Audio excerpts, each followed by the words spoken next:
Welcome back, friends. If you're new here, my name is Jamie, and today we are making 3 different ground beef recipes that are low cost. 2 of them are freezer friendly, and we are just going to jump right into the prep work. The first thing we're going to do is we are going to dice up 2 onions and slice a third. The 3 dishes we're making today are a pasta bake, a hamburger soup, and hamburger steaks with potatoes and onions. Now that's actually what's going to be for dinner tonight. And then the soup and the pasta bake are actually going to be frozen in serving sizes for later on. So the first thing we're going to make is our hamburger pasta bake. This is so good.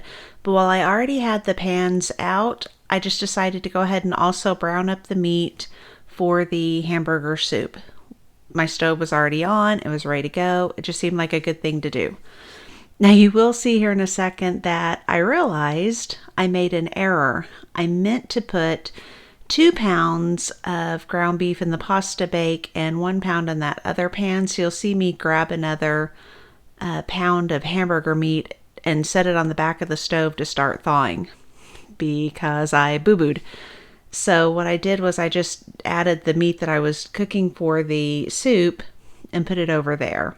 And then grabbed another already thawed pound of hamburger meat and started cooking it. So that's why it looks a little funky there. I made an error. Shocking. These recipes will all be linked in the description down below. So no problem. The pasta bake and the hamburger soup are 2 of my recipes. The hamburger steak, I guess technically could be considered my recipe, but I'm pretty sure I got it from somewhere at some point, but I've just made it this way for so long. I don't know. So I'm going to write up the recipe, and if you happen to recognize the recipe, please point me in the direction of the author and I'll give credit. All right, so I've drained my meat. As you know, we are a paper towel free home, so I just drained my meat in a colander and then let the grease get hard and then throw it away. I'm adding in 2 cans of diced tomatoes, 2 cans of tomato sauce, plus seasonings into this pan. And here in a few minutes, I'm actually going to boil some water and get the noodles going. Now, I chose to use penne. You can use whatever pasta you want. I've used spaghetti noodles in this. I've used macaroni in this. I'm using penne today because that's just happened to be what I had on hand. Now, I say you can use any noodles. I've never tried egg noodles, so I don't know how they would work. But I bet it would be yummy. This sauce can actually be used kind of like a spaghetti sauce. It has a very much a spaghetti kind of flavor to it. So this is like my general go-to sauce, and then I just throw random stuff in it. I'm going to be honest. There I am just adding in the seasonings. I have Italian seasoning, salt, pepper, I believe onion powder, garlic. Well, I added the minced garlic earlier. I'm doing something a little different. Usually I don't watch the videos as I do the voiceovers. I decided tonight, just for fun, I would go ahead and watch the video as I do the voiceover and do it almost like a reaction kind of thing. There I've got the water boiling, and it is really boiling. Now you're going to want about a pound of noodles, of whatever pasta you're going to use. I'm using penne. And I had a little less than 16 ounces there, is just what I had left over. Now, you do not want this penne to be fully cooked. You don't want your pasta to be fully cooked. You want it to have a little bit of bite to it. You don't want it crunchy, but you want your fork to maybe pierce it like that, but not just shred it, if that makes sense. It's a little denser than al dente at this point, because when you go to reheat it, it's going to be mushy. Now, if you are making this to eat the same day, then go ahead and cook the pasta all the way through and it's perfectly fine. There, I'm just draining the noodles and I'm going to dump them in. I always have a pot next to me or a big bowl next to me whenever I'm doing pasta or anything. That way I don't have to go over to the sink unless I need to rinse the noodles for some reason, rinse the pasta for some reason, and then I'll rinse it over there. But other than that, Now I experimented here. I added a cup of cheese. I liked it. It was good. Probably won't do it again because it took a long time for it to get melty, but I thought it was good. I just wanted to try something different. I put mine in a 9x13 baking dish to cool down before I package it up for the freezer. If you are making this again that day, you can serve it straight out of the skillet. If you add cheese, just make sure that cheese gets melty, but other than that, you are good to go.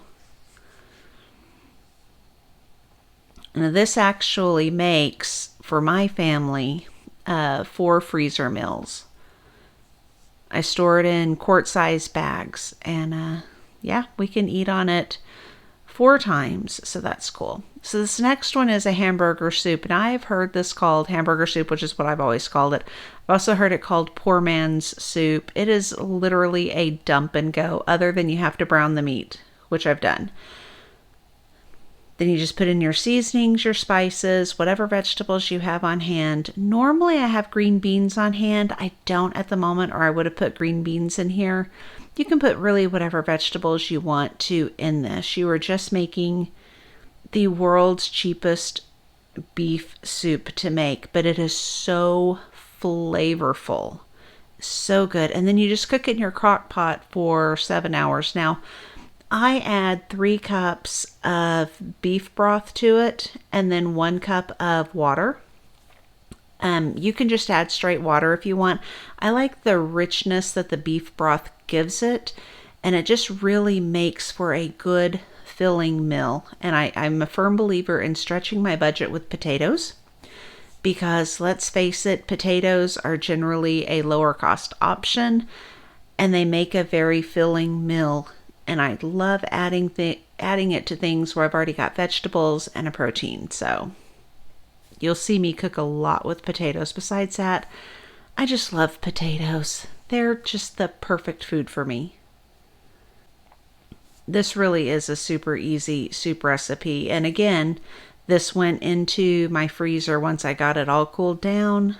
Went into my freezer, and I got 4 bags with 2 cups each in each bag, so 8 total cups of soup. So you can kind of measure that by how much your family would eat. 2 cups of soup for my family is perfect. I only have 3 of us, and I usually serve it alongside crackers or cornbread or something, so that's perfect. Then just put the lid on, set it for 7 hours, and move on to the next one. By the way, if I haven't mentioned it, this is one of my favorite soups because it's relatively easy to put together, freezes well, and it is truly one of those where if we're going to have a struggle meal, it's going to be this. The next thing is hamburger steak with potatoes and onions. I love hamburger steak. That is probably because when I was younger, my mom made it pretty often because it, again, low cost meal. And she would always make it with fried potatoes and onions. So I really had to include it in this list of ground beef recipes that you can make for low cost, just because it really is an inexpensive meal to make. This will make 4 patties. So we had enough to have, one of us could have leftovers.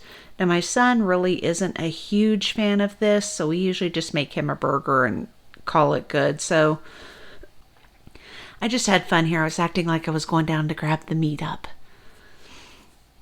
Now, I'm not a big fan of touching raw meat for the most part, so I love these black gloves. They look a little big on me, but they're actually the gloves I use when I make sausage and stuff. They've got white gloves that go under it, white like wool kind of gloves that go under it to keep your hands warm.